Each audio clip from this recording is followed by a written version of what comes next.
কাছে।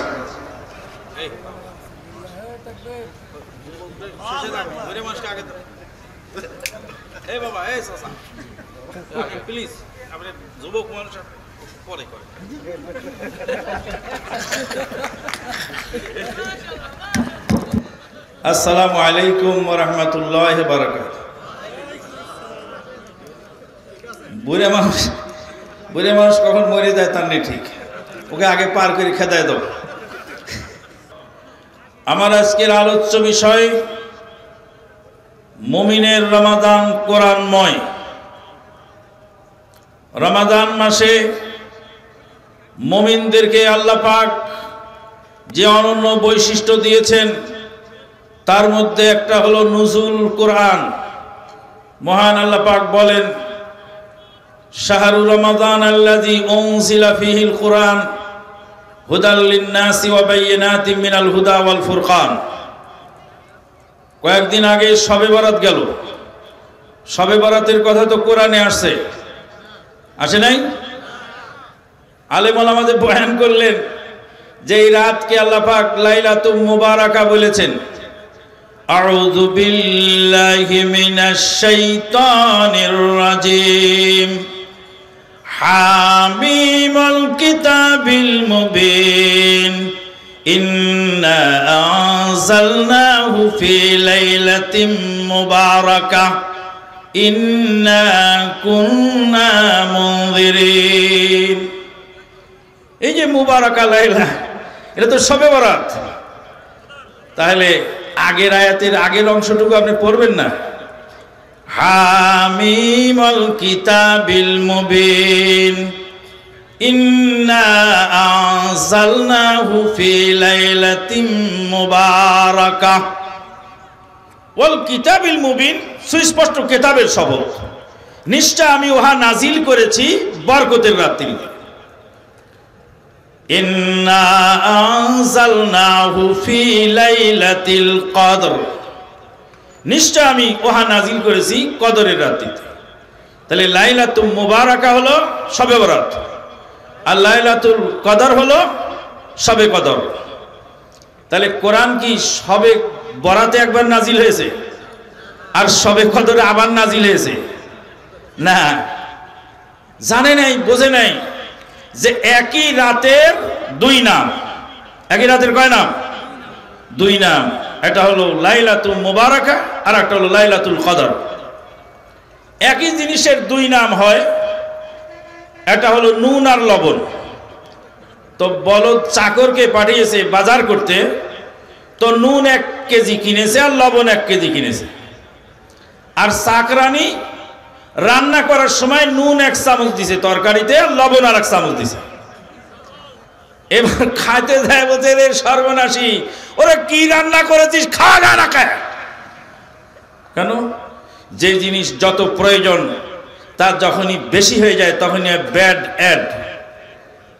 লবণ 1 চামচ লাগবে তরকারিতে, যখন তরকারিতে লবণ ছাড়া খাওয়া যায় না। কিন্তু যখন ওটাতে 1 চামচ বেশি দিয়ে দিলেন তখন কি হলো? Bad add. আর যেটাই ব্যাড অ্যাড সেটাই হলো আরবিতে বিদআত। আরবিতে হলো বিদআত আর ইংরেজিতে ব্যাড অ্যাড। যখন 1 চামচ ছিল তখন ভালো ছিল, যখনই 2 চামচ হয়ে গেল তখন কি হয়ে গেল? চায়ের মধ্যে 2 চামচ চিনি হলে 1 চামচের জায়গায় চা কি চা থাকে না, শরবত হয়ে যায়। তরকারিতে লবণ 1 চামচ বেশি হলে তরকারি কি তরকারি থাকে না, অখাদ্যে পরিণত হয়। বলে রে সর্বনাশী, তরকারিতে এত লবণ বেশি হলো কেন? তো বলছেন না, আমি আল্লাহর কসম নুন 1 চামচ দিছি আর লবণ আর 1 চামচ দিছি, কিন্তু দুটা সে একই জিনিস, সে তা জানে না। না জানার কারণে তরকারি অখাদ্যে পরিণত হলো। তাহলে এবার বলেন, কোরআন নাজিল হয়েছে রমাদান মাসে। শাহরু রমাদান আল্লাযী উনজিলা ফীহিল কুরআন। উনজিলা ফীহিল কুরআন, এই শব্দের দুইটা অর্থ হয়। একটা হলো উনজিলা ফীহিল কুরআন, কোরআন রমাদান মাসের ভিতরে নাজিল হয়েছে। আর একটা হয় উনজিলা ফীহিল কুরআন, কোরআন রমাদান মাস সম্পর্কে নাজিল হয়েছে। কোরআন রমজান মাস সম্পর্কে নাজিল হয়েছে। বাংলা ভাষায় সর্বপ্রথম বাংলা কোরআনের যে অনুবাদ লিখেছেন গিরিশচন্দ্র সেন, গিরিশচন্দ্র সেন তার ওই অনুবাদের মধ্যে বলেছে যে রমাজান সম্পর্কে কোরআন নাজিল হয়েছে। রমাজান সম্পর্কে কোরআন নাজিল হয়েছে, কথা কি ঠিক? কথা কি ঠিক না? কারণ কোরআন হলো তিবিয়ানান লিকুল্লি শাই, প্রত্যেক জিনিসের জন্য বিশদ বর্ণনা আল্লাহ পাক কোরআনে দিয়েছে। রমাজান মাসে কোরআন নাজিল হলো। নবী সাল্লাল্লাহু আলাইহি সাল্লাম রমাজান মাসে কোরআন জিবরিল আমিন আলাইহিস সালাতু ওয়াস সালামকে শোনাতেন এবং তার কাছ থেকে তিনি নিজে শুনতেন। কোরআনের পঠন পাঠন এই রমাজান মাসে স্বয়ং নবী মুহাম্মদুর রাসূলুল্লাহ সাল্লাল্লাহু আলাইহি ওয়াসাল্লাম করতেন। হাজ্জাজ বিন ইউসুফ সাকাফি, যাকে বলা হয় কসাই, লক্ষাধিক মুসলিমকে হত্যা করেছে এই জালেম, অথচ রমাজান মাস আসলে সেই জালেম হাজ্জাজ অন্ততপক্ষে 10 খতম কোরআন পড়তেন। আজকে আমাদের কোরআন পড়ার সময় হয় না, অথচ মুমিনের জীবন, মুমিনের রমাজান কোরআন কেন্দ্রিক। এই রমাজান মাসকে কোরআনের মাস বলা হয়েছে, শাহরুল কোরআনও বলা হয়েছে। রমাজান মাস মুমিনের জীবনে কোরআনের পঠন পাঠন, কোরআনের অধ্যয়ন অনুশীলন, কোরআন দিয়ে জীবন গড়ার শপথ এই রমাজান মাসে মুমিনের কর্তব্য। কিন্তু আজকে দুঃখজনক হলে সত্য, আমরা কোরআন ধরার সময় পাই না। কেন? আমরা সব ব্যস্ত হয়ে পড়ি রমাজান মাসে। সাহারি খাওয়ার পরে একটু ঘুম হয়, 9টার দিকে বাজারে গেলাম, 12টা পর্যন্ত বাজার করলাম, বাজারের গাঁটটি বক্সা বাড়িতে এনে ফেলে দিয়ে খাটের উপরে সিটপটাং দিয়ে শুয়ে গেলাম। ফ্যান ঘুরছে, হঠাৎ করে শরীর ক্লান্ত হলো। বিবি বলছেন জোহরের আজান হয়ে গেল। বলে আরে সর্বনাশী, তুই তো জানিস না বাজারে কি জ্বালা, বাজার করতে গিয়ে ক্লান্ত হয়েছি, একটু রেস্ট নিতে দে, সালাতের টাইম কি চলে গেল না? বাজার করতে গিয়ে আমার জোহর গেল। আমার স্ত্রী এবং আমার মেয়ে এবং আমার পুত্রবধূ বাজারে রান্নাঘরে ঢুকলো রান্না করতে। তারা বহু আইটেম রান্না করতে করতে ইফতারের টাইম হয়ে যাচ্ছে, তবে এখনো পাঁপড় ভাজা বাকি আছে। মানে ভ্যারাইটিস বাহারি ইফতারি তৈরি করতে গিয়ে তাদেরও আসরের সালাত চলে গেল। তারপরে মাগরিবের আজানের পরে খাওয়া শুরু হলো। এই যে মেশিন চালু হয়েছে, মেশিন আর থামে না, মেশিন থামে না, চলতেই আছে মেশিন। খাওয়া হয়ে গেল অনেক বেশি, হলকুম পর্যন্ত খাবার চলে আসলো। এখন বিবি বলছে মাগরিবের জামাতে যাবা না? জামাত তো শুরু হয়ে গেল। বলে না, জামাতের পরে যায় পড়বো, সবুর কর, ইফতার করাটা রমাজান মাসে খাদ্যের কোনো হিসাব নাই, যা পারি তা খাবো, সবুর কর, সারাদিন পরিশ্রম করেছে। আরে খেতে খেতে হলকুম পর্যন্ত এসে গেল, তো তারাবির জামাতে যাবা না? তো বলছে খাওয়াটা একটু বেশি হয়ে গেছে, তো তা আজকে তারাবির জামাতে না হয় নাই গেলাম, এই শেষ রাতে তাহাজ্জুদ পড়ে দেব। শেষ রাতে উঠতে উঠতে ফজরের আজান হবে হবে ভাব, কোনো মতন নাকে মুখে একটু খেয়ে তারপরে আমার রমাজান শেষ হয়ে গেল। সালাফে সালেহিনগণ রমাজান আসলে বাজার করা কমিয়ে দিতেন, তারা খাওয়া দাওয়া কমিয়ে দিতেন, রান্না বান্না কমিয়ে দিতেন। তাদের সব কিছু কমিয়ে দিয়ে তারা সিরেফ কোরআন অধ্যয়ন, কোরআন পাঠন পঠন এবং ইবাদত বন্দিগিতে লিপ্ত থাকতেন। সম্মানিত উপস্থিতি, দুনিয়াবি খাওয়া দাওয়া, বাজার ঘাট, রান্না বান্না এগুলি কাজে, অহেতুক কাজে, ঘর পরিষ্কার করার কাজে, জামা পরিষ্কার করার কাজে, বাড়ি সাজানো গুছানোর কাজে, বাজার করার কাজে যেন আমার রমাজান নষ্ট না হয়। আমরা জামা পরিষ্কার যেমন করি, আমাদের ঈমানকে পরিষ্কার করার চেষ্টা করি, আমাদের আমলকে পরিষ্কার করার চেষ্টা করি, আমাদের অন্তরকে পরিষ্কার করার চেষ্টা করি। রমাজান মাস আমাদের কোরআন অধ্যয়নের মাস। আল্লাহ পাক এই কোরআনের উসিলায় হাসরের ময়দানে আমাদের নাজাত দেবেন। নবী সাল্লাল্লাহু আলাইহি ওয়াসাল্লাম বলেন, কোরআন এবং সিয়াম আল্লাহর দরবারে কথা বলবে, সুপারিশ করবে। কোরআন বলবে, হে আল্লাহ, তোমার বান্দাকে রাতে আমি ঘুমাতে দেই নাই, আমাকে তেলাওয়াত করেছিল। সিয়াম বলবে, হে আল্লাহ, তোমার বান্দাকে আমি দিনের বেলায় খুদ পিপাসায় রেখেছিলাম, পানাহার করতে দেই নাই, অতএব আমার সুপারিশ কবুল করো।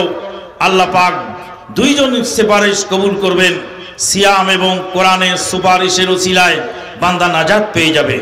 আল্লাহুম্মা আরিনাল হাক্কা হাক্কান ওয়ারযুকনা ইত্তিবাহু ওয়া আরিনাল বাতিলা বাতিলান ওয়ারযুকনা ইজতিনাবাহ ওয়া আখিরু দাওয়ানা আনিল হামদুলিল্লাহি রাব্বিল আলামিন।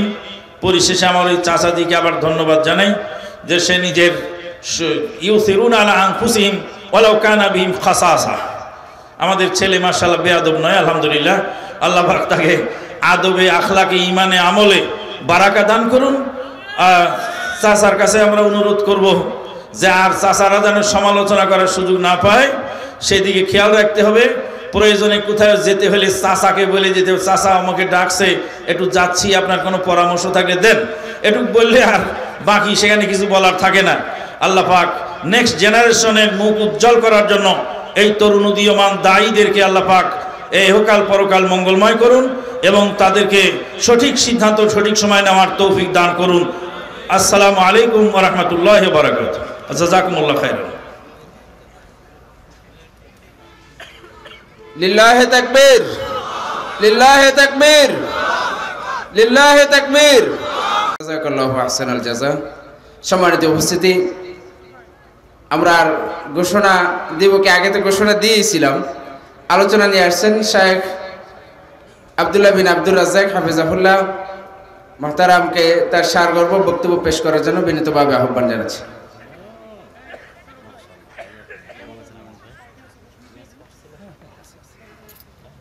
আরেকজন শায়েখ কিন্তু আমাদের মধ্যে এখানে উপস্থিত আছেন, সকলে দেখছেন তো?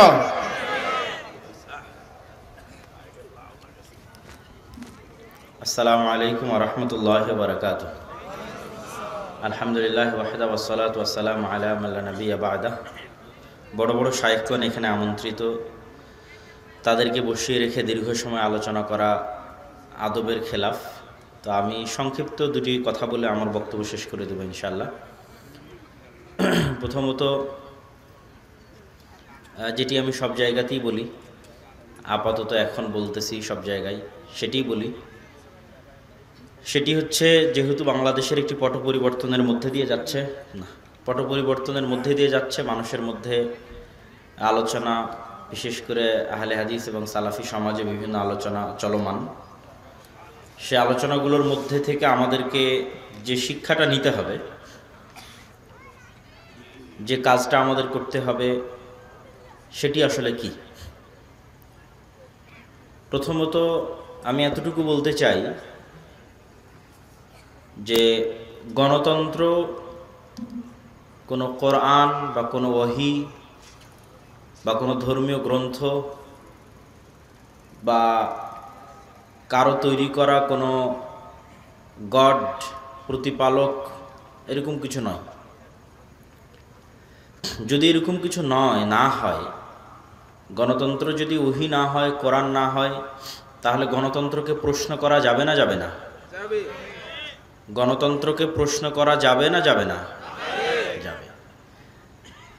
কিন্তু সিচুয়েশন এমন বানিয়ে ফেলেছে গণতন্ত্রের যারা প্রচারকারী, বিশেষ করে পাশ্চাত্য বিশ্ব, যে আপনি গণতন্ত্রের বাইরে বললেই আপনি জঙ্গি, আর কোনো রাস্তা নাই। তো এটি আপনাকে তুলে ধরতে হবে বিশ্ববাসীর সামনে, সমগ্র পৃথিবীর সামনে, শুধু বাংলাদেশের সামনে নয়, যে একটি গণতান্ত্রিক দেশে বসবাস করে গণতান্ত্রিক প্রক্রিয়াতে অংশগ্রহণ না করে গণতন্ত্রকে প্রশ্ন করা আমার নাগরিক অধিকার। কে যাচ্ছে কে যাচ্ছে না সেটার প্রশ্ন ভিন্ন, কিন্তু এটা সম্পূর্ণ একটা ডিফারেন্ট আলোচনা, সম্পূর্ণ একটা ভিন্ন মুভমেন্টের কথা বলা হচ্ছে, যে মুভমেন্টটা ডাইরেক্ট গণতন্ত্রকে কোশ্চেন করবে, গণতান্ত্রিক সিস্টেমকে কোশ্চেন করবে, গণতান্ত্রিক সিস্টেমকে প্রশ্ন করবে,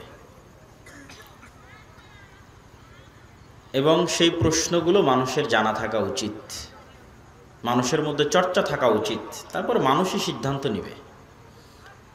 সেই প্রশ্নগুলোর এক নম্বর প্রশ্ন হচ্ছে বা অসংখ্য প্রশ্ন আসতে পারে।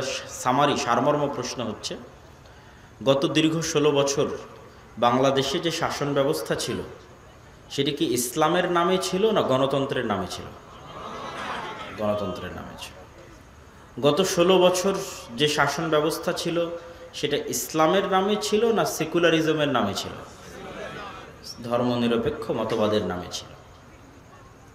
তার মানে গত 16 বছর যত খুন, গুম, হত্যা, ক্রসফায়ার, আয়নাঘর, এগুলোর জন্য ইসলাম দায়ী না এগুলোর জন্য গণতন্ত্র, সেকুলারিজম দায়ী? কিন্তু যারা এই সিস্টেমটা টিকিয়ে রাখতে চায় তারা জানে যে যখন সিস্টেম অকেজো হয়, যেহেতু এগুলো অকেজো অচল সিস্টেম, তারাও জানে, তখন নির্দিষ্ট ব্যক্তির প্রতি রাগ উঠিয়ে দেওয়া হয় জনগণের। সবার ক্ষোভ তখন সিস্টেমে নয়, ওই ব্যক্তির উপর। তারপরে তারাই আবার বাধ্য করে ওই ব্যক্তিকে পদত্যাগ করতে, সকল দেশে, পৃথিবীর সব দেশে, শুধু এক দেশে নয়। যখন ওই ব্যক্তির উপর মানুষের রাগ ওঠে আর ওই ব্যক্তি পদত্যাগ করে, তখন মানুষের রাগ ঠান্ডা হয়ে যায়। মানুষের রাগ যখন ঠান্ডা হয়ে যায় তখন সিস্টেম টিকে যায়। মানে যেই জগদ্দল পাথর যে সিস্টেমটা ছিল, ওই সিস্টেমটা এখনো টিকে আছে না নাই? টিকে আছে। অথচ মানুষের এটি বোঝা উচিত ছিল যে এই সমস্ত হত্যাকাণ্ড, জুলুম, নির্যাতন ব্যক্তির মাধ্যমে হয় না, সিস্টেমের মাধ্যমে হয়। তো এই জন্য আরো প্রশ্ন রাখতে হবে কি, সমাজতন্ত্র বলেন, ডেমোক্রেসি বলেন, সেকুলারিজম বলেন, এগুলো হচ্ছে ইনজাস্টিস, তথা মানুষকে জাস্টিস দিতে, ন্যায় দিতে ব্যর্থ। পৃথিবীতে কোথাও দিতে পারেনি, বাংলাদেশেও পারবে না, ভবিষ্যতেও পারবে না, কিয়ামত পর্যন্ত পারবে না। মানুষ এবং নাগরিকদের, মুসলমানদের শুধু নয়, স্বাভাবিক যে কোনো মানুষকে তার ন্যায় বুঝিয়ে দিবে। এই ন্যায় বুঝিয়ে দেওয়ার সিস্টেম গণতন্ত্র, সমাজতন্ত্র এগুলোর মধ্যে নাই। এগুলো নিজেরাই একটা ইনজাস্টিস, অন্যায় সিস্টেম চালু করে রাখে। এই অন্যায় সিস্টেমকে টিকিয়ে রাখে, জিইয়ে রাখে। আর যখনই সমস্যা হয় তখন আবার বলা হয় আরও বেশি গণতন্ত্রের দরকার, গণতন্ত্র নাই এই জন্য অন্যায় হচ্ছে। আবার সমস্যা তখন বলে আরও গণতন্ত্রের দরকার, গণতন্ত্র নাই এই জন্য সমস্যা হচ্ছে। কিন্তু কখনোই কাউকে এই প্রশ্ন উঠাতে দেয় না যে আসলে গণতন্ত্র নিজেই সমস্যা, এটাকে বিদায় করে দাও। এই প্রশ্ন কাউকে তুলতে দিবে না। কিন্তু এই প্রশ্নটা তুলতে পারবে একমাত্র যারা ইন্টেলেকচুয়াল, মেধার লেভেলে অনেক সর্বোচ্চ পর্যায়ের, তারা এই জিনিসটা ধরতে পারে যে এখানে বলা হয় মানুষের শাসন, কিন্তু আসলে মানুষের শাসন নয়। যখন একটা মানুষের আপনি টাকা পয়সা ছিনতাই করে নিতে চান, তখন তাকে ইনজেকশন দিয়ে অজ্ঞান করে দিয়ে তার টাকা পয়সা ছিনতাই করে নিলেন। তো এখানকার ইনজেকশনটা কি? এখানকার ইনজেকশনটা হচ্ছে, এখানকার নেশাটা হচ্ছে আপনি ভোট দিতে পারবেন। আপনাকে ছলে বলে কৌশলে এই একটা মজা আপনাকে দেওয়া হয়, ঠিক আছে?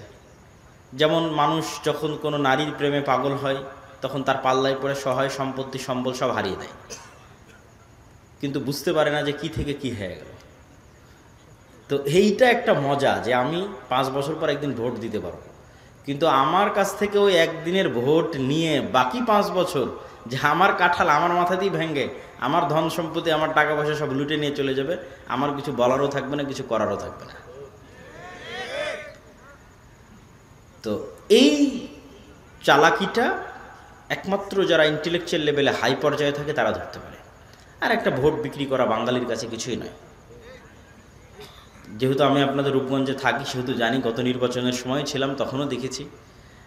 আর মুসলমানদের সবচেয়ে বড় সমস্যা যেটা আমি বলি যে কেন আল্লাহ মুসলমানদের রাষ্ট্র ক্ষমতায় দিচ্ছে না, রাষ্ট্র ক্ষমতা পাওয়ার যোগ্য হতে হলে তো আল্লাহ রাষ্ট্র ক্ষমতায় দিবে।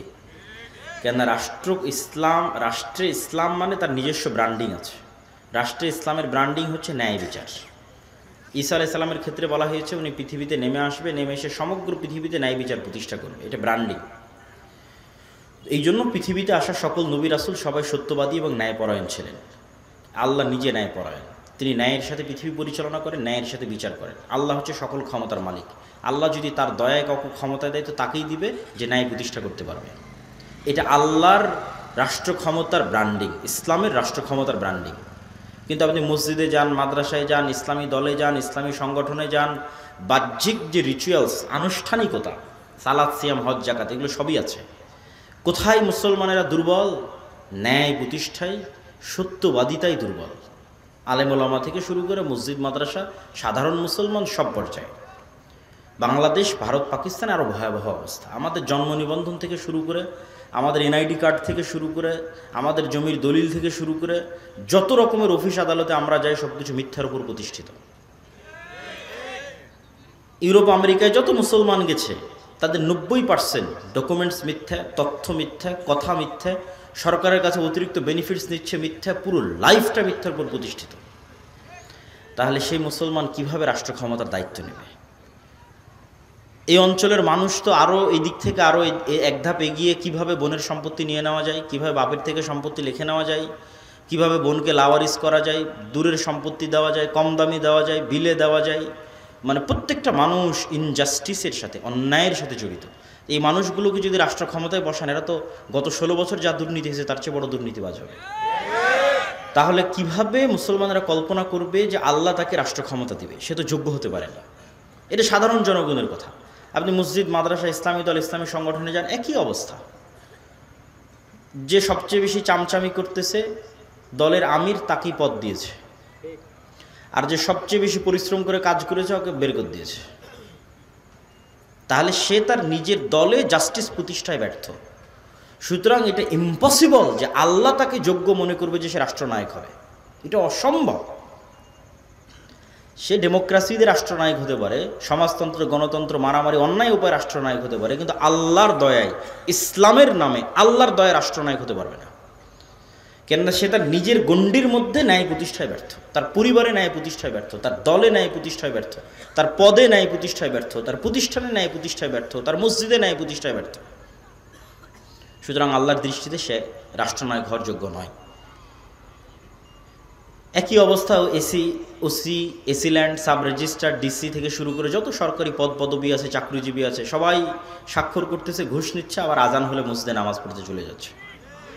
তো তারা মানুষের কাছে ক্ষমা নিয়ে, আল্লাহর কাছে ক্ষমা নিয়ে জান্নাতে যেতে পারে, কিন্তু আল্লাহ তাকে ইসলামের নামে রাষ্ট্র ক্ষমতা দিবে, এটা অসম্ভব। গোলামি থাকবে। আর আমাদের নেচার, রক্তের মধ্যে যে গোলামি মিশে আছে, তার সবচেয়ে বড় উদাহরণ কি? 16 বছরের জগদ্দল পাথর, ফ্যাসিজম সরে যাওয়ার পর চাঁদাবাজি কম হওয়ার কথা ছিল না, নাই হওয়ার কথা ছিল না, বেশি হওয়ার কথা ছিল? নাই হয়ে যাওয়ার কথা ছিল। নাই হয়েছে না বেশি হয়েছে? বেশি হয়েছে। কেন বেশি হয়েছে? আমাদের রক্তের মধ্যেই তো জুলম, মিথ্যা, অন্যায় মিশে আছে। আর এটাই হচ্ছে গণতন্ত্রের সবচেয়ে বড় সফলতা, যে গণতন্ত্র মানুষকে মানুষের বিরুদ্ধে লাগিয়ে, ক্ষমতার মারামারি গণ্ডগোল লাগিয়ে, ইনজাস্টিস ছড়িয়ে, অন্যায় ছড়িয়ে, ক্ষমতার মোহ সবার মধ্যে ছড়িয়ে সে তার সিস্টেম টিকিয়ে রাখতে চায়। এই জন্য মিথ্যা ছাড়া আপনি গণতন্ত্রের রাজনীতি করতে পারবেন না, অন্যায় ছাড়া গণতন্ত্রের রাজনীতি করতে পারবেন না। মিথ্যা এবং অন্যায় পরিপূর্ণ হবে এই রাজনীতি।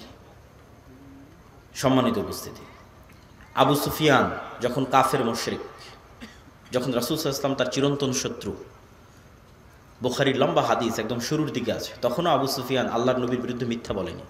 কেন? বাই ডিফল্ট, বাই বর্ন, নেতৃত্বের যোগ্যতা তার মধ্যে আছে। কাফের মুশরিক হতে পারে, কিন্তু সে জন্মগত নেতা, আর নেতা মিথ্যা বলতে পারে না। এই জন্য আবু সুফিয়ানের পরবর্তী বংশধরেরাই কিন্তু উমাইয়া শাসন আমলে, আবু সুফিয়ানের সন্তান মুআবিয়া রাদিয়াল্লাহু তাআলা আনহু এবং তাদের পরবর্তী বংশধর উমাইয়া শাসন আমলেই সব মুসলিম খেলাফা বিজয় হয়েছে।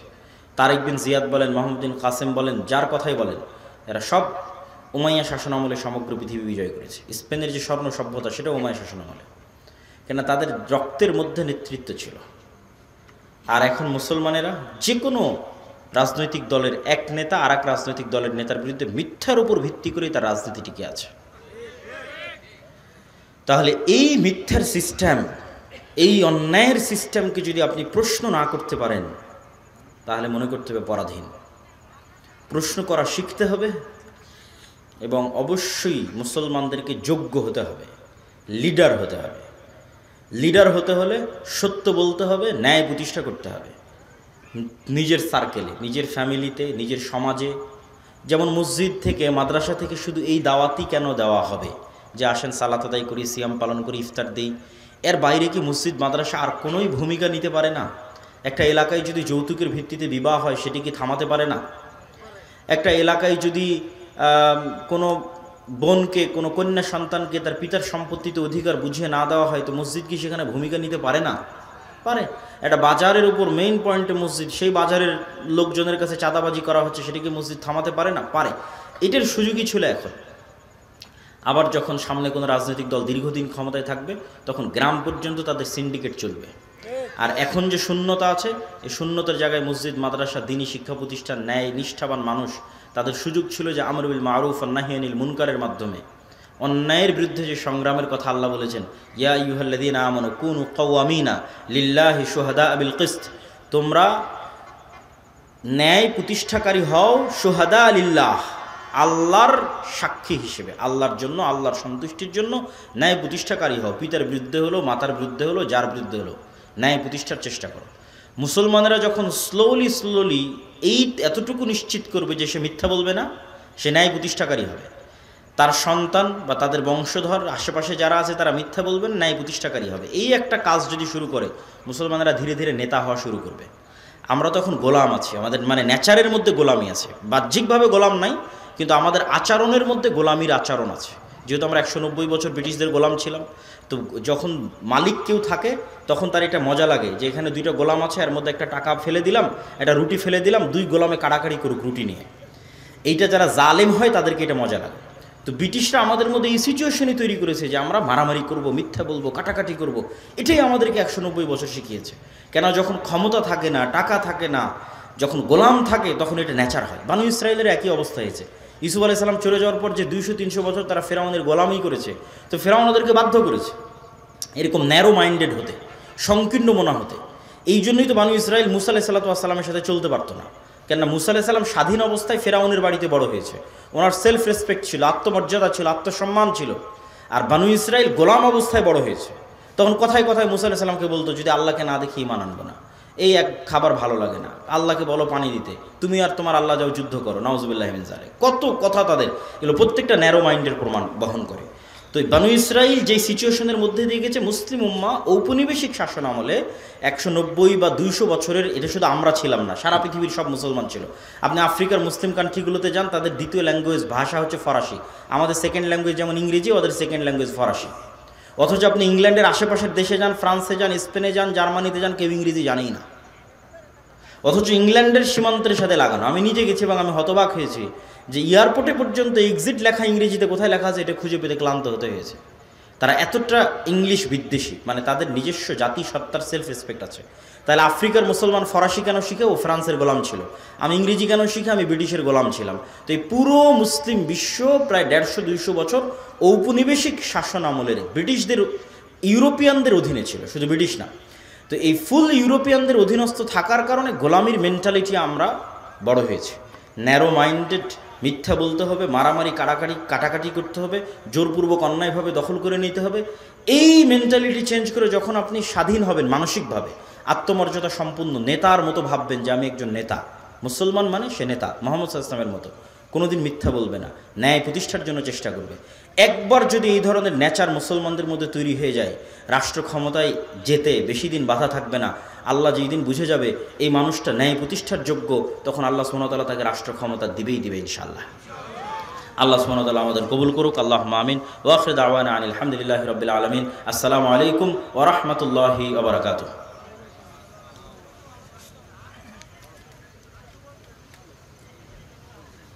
মাশাআল্লাহ, আলহামদুলিল্লাহ।